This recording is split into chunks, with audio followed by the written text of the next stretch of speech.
So unfortunately, as most of you are aware, financial aid had a major overhaul of like a 40-year overhaul last year. We thought 24-25 was going to be our hot mess year. Unfortunately, it is extending out into 25 and 26. So what we have found is FAFSA is not going to be opening October 1st. I know everybody's shocked. The tentative date to go live will be December the 1st. However, we are still dealing with ramifications of 24-25 currently. Calculations are still wrong. We're still having to do a lot of manual fixing. Department of Education and Communication has not been the best. So we are rolling with it as the punches come, and we are getting students pushed through as quickly as possible as we are getting things corrected. Some of the big things, though, that will streamline for 25-26, and the big takeaways are, if you can get FSA IDs set up, do it. That has been probably 90% of our problems. Kids don't know their social security numbers, they don't know their birthdays, they don't know that they have junior in their last name legally. So our biggest things that we can do while they're still in high school that we can help them with is getting these FSA IDs set up.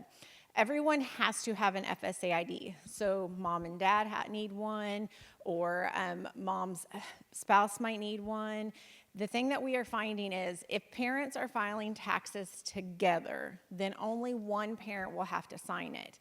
But if I am filing jointly and I am remarried, then myself and my spouse will both have to sign it. So we encourage everyone to set up their FSA IDs. If you have students that their parents don't have social security numbers, that's okay. They can still set it up. It's just through TransUnion. So it's a little bit different process, but we are still seeing the majority of our parents without social security numbers are actually being verified through social security and being pushed through. So they have not been our issue this year. Our biggest issue is data being put in there incorrectly. And unfortunately, once you submit something to FSA, you have to go back and give it time to process. So if we submit a social security number wrong, we have to give it 7 to 14 days to process for them to kick it back and say it's wrong, go make a change, wait 7 to 14 more days for them to say whether they like it or not, and then we can move forward. So getting this FSA ID set up is extremely key in making sure all the information is accurate. I always tell students, whatever is on your social security card has to be put what is put into your FSA ID, because this goes not only to the Social Security Administration, this goes up to Department of Education, they run it through INS, they run it through everything. And if it doesn't match what Social Security Administration has, it will automatically kick it back with an error. So the biggest takeaway that we can do is make sure that we have these FSA IDs set up. Parents, spouses, everybody has to be listed as contributors. So if mom and dad are in the household, but they're not married, then each parent will have to sign the FAFSA on both sides. So both of them will have to have a signature. So if I am not married, but I live currently with my significant other, and we don't file taxes together, then each contributor in that household will have to sign that FAFSA, which is why we encourage everyone to go ahead and get an FSA ID set up. Because when we start getting into the thick of this, it will take 7 days for them to process these out. Right now, they're turning them around at about 72 hours, which is really good. Filling out the FAFSA, they want to make sure that they have records of child support received, tax returns, their current checking and savings. The biggest one that we're seeing is farm investments. If you have someone that owns a farm, we have to know what that depreciation value is. So if they're going to fill that tax information out, most of it is linked in through the IRS, but the farm tax depreciation is not. So if you know a farming family, they are going to have that documentation from their accountant before we can do their tax, or before we can do their FAFSAs. That's just not something that's brought in through the DDX. I'm not sure why. You would think that would kind of be pertinent, but the IRS set it up. So this year, they did add that you can put up to 20 colleges on the schools or on the FAFSA, which is great because it was only 10 prior to that. We see a lot of people not wanting to put everybody on there that's listed as a contributor, but they have to. And a lot of the students ask, well, who do I put on there? If my mom and dad are divorced and they split me 50-50, and they both provide 50-50% of taking care of me. Who do I use? You have to use the parent that has the higher income.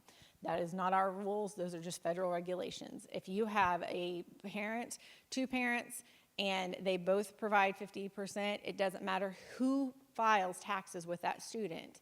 If they are both providing the same amount of support for that child, then it's the parent that has the higher of the income, and that is federal regulations. So unfortunately, that is not our call. Parents' information, we do need to have, if your parent is remarried, then you have to provide the step-parents information, not the other parent information. So if mom provides more support and I live with her, but she is remarried, then I'm going to have mom and stepdad's income. Now, what we are seeing is these go based upon, right now, like our 24-25 is based upon 2022 taxes. So say I get remarried in 2023, but I filed taxes separate from my current spouse. I file my kids' FAFSA next year, and I bring in my income. Well, then I am going to have my new spouse bring in their income as well from 2023. Even though we were not married technically yet, we filed taxes separately. You are now part of my household, and you are now counted into my kids' FAFSA income for that year. So we are going to now use not only mom's income from 2023, we are now going to use stepdad's income from 2023 as well. The automatic transferring of data, this is a key question. This is actually question number 2 on the FAFSA, and this is what we've gotten. Probably about 60% of our errors in our area right now came from question number 2. This says that you are allowing the IRS to transfer in through the DDX. If you choose to say no, you are not eligible for financial aid. If your parent chooses to say no, you are not eligible for financial aid. You have to say yes to this question and allow them to do the automatic transfer to the DDX. Now, if there is an issue with it, such as, say I'm married and I filed taxes jointly, but my spouse passed away, you can do a manual correction, and it asks you, are the tax information coming in correct?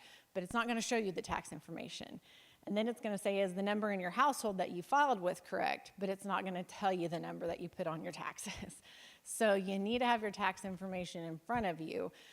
We can always go through and make manual adjustments to taxes. That's one thing I always tell kids. If there's a situation that has happened, mom and dad were married, now they're not. So if she's going to claim the DDX, obviously the income's going to be higher. We're going to have to do some adjustments on that. Or if someone has passed away, they need to have conversations and let us know that ahead of time, because we can go in and make some adjustments, and we can say there's issues here, let's readjust it. We can provide documentation, or based upon our professional judgment, we're doing an income adjustment because, say, dad lost his job or mom lost their job.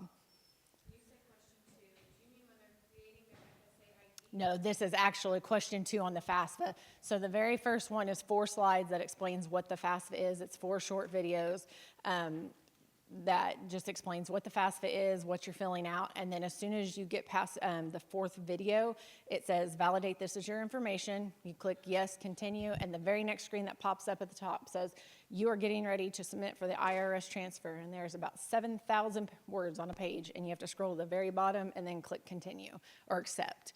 And if you don't click that, then it automatically knocks you out for aid.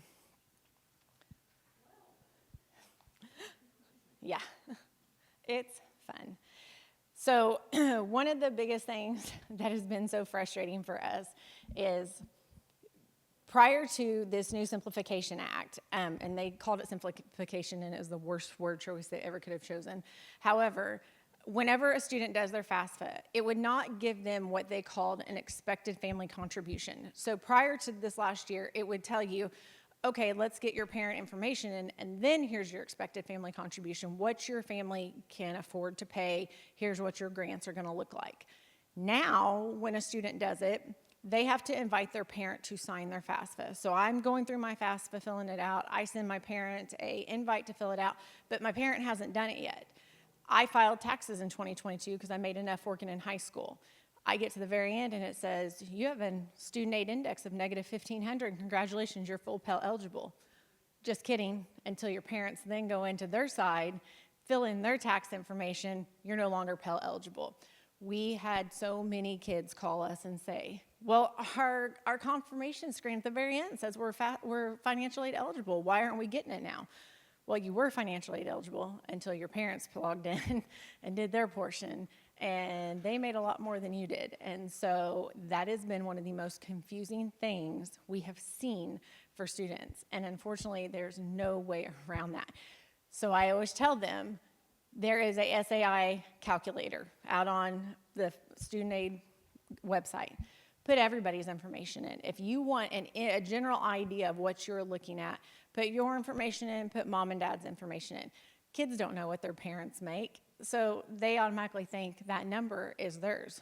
Well, that's great. That number was yours, but mom and dad made $180,000 last year, so guess what? You no longer are getting financial aid. Unless you are a single parent, and I only say this because we've had this come up. Single parent made $130,000, 4 parents, 4 people in the home.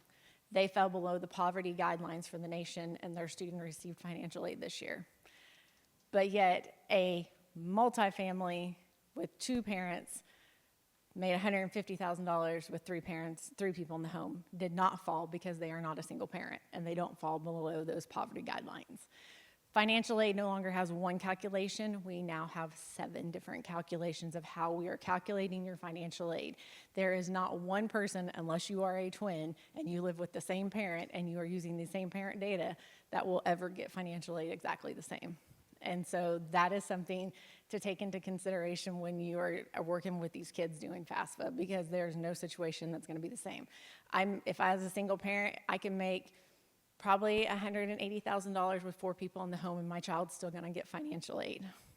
So it's all based upon those national poverty guidelines. So just keep that in mind. Corrections. This has been one of our favorite words this year. We have submitted more corrections than we ever have. But we want to be able to submit corrections. Last year, there was a holding pattern for corrections when FAFSA opened, and it felt like it took forever for us to get corrections submitted. They are hoping that this year it'll be a little bit easier process, but our biggest thing is kids just need to talk to us, have these hard conversations, tell us family dynamics. Another thing that I stress to kids is you are dependent. Until you are married or have children of your own, you are a dependent, unless you live in a household that it is toxic mentally, physically, or you cannot be near your parents for some reason that is listed on the FAFSA. At that point, you become an independent student, but you've got to have some conversations with us. Kids that are coming out of high school with McKinney-Vento, this is one of the best things they ever did for FAFSA, is if you are a McKinney-Vento student, you are independent from day one going forward. You only have to provide the original documentation, and then after that, we will mark you independent for the duration of your higher education. We used to have to every year get multiple things of documentation. We've had a lot of kids that say, well, I moved into my own apartment with my buddy. Well, that's great. Who pays for that apartment? Well, mom and dad helped me out. You're still dependent on mom and dad. Just because you want to move out does not mean I know you're an adult, but it doesn't mean you're an independent student. Now, if you move out because there's a family dynamic that doesn't work, there is multiple court cases or things going on, and we can provide documentation of that, we will make you an independent student. And once we make you independent, you are independent for the rest of your duration. The only time that a student can become independent and then go back to being dependent, which we've had, is we had a student who was 19 and got married. She became independent. She got divorced the following year, and she became dependent back on her parents. So it happens. We just have to kind of roll with it as it goes. But each situation is unique and different, and so that's one thing I just stress communication. And so I know these are hard conversations for them to have right out of high school, but they are conversations that they have to have. All of our campuses, we have financial aid on each campus. I have a great financial aid specialists and representatives that work on each campus. The representatives will be going into the area high schools to help set up FSA IDs. They'll be coordinating with recruitment. So one of the biggest things that we always tell people is just let us help you. Because you may think you know what you're doing, and in the years past, you probably did. You could do the FAFSA in your sleep. I will tell you now, I have been doing this for almost 6 years. I wake up at midnight thinking of questions that I'm encountering that I've never encountered. This world has changed upside down, and so we have a network of really great people, not only within our organization, but at NASFA at the higher levels that we are constantly in communication with. And it's nothing for all of us to get a group message one day that says, okay, new situation, here we go. And we send it off to Department of Education for clarification, because just like everybody else, there's so many loopholes that we are finding, and there's so many different workarounds that we are finding that it's a learning curve for everybody. But these ladies have been through almost 600 hours of training on the new FAFSAs, and so they are really good at what they do. So definitely lean on them and utilize them as much as you can. I was going to say, does anybody have questions? But I know everybody probably does. We do have our general email boxes. So if you ever have a question, you can always send an email to one of our general email boxes, and we will get back to you and let you know. We will tell you if it's something student specific. If you have a student that is in a dual credit program with us, if you're not on their release, we can't tell you something specific to their account unless that student lets us tell you. But we are more than happy to come into the schools and help sit down with students and parents and answer any questions that they may have.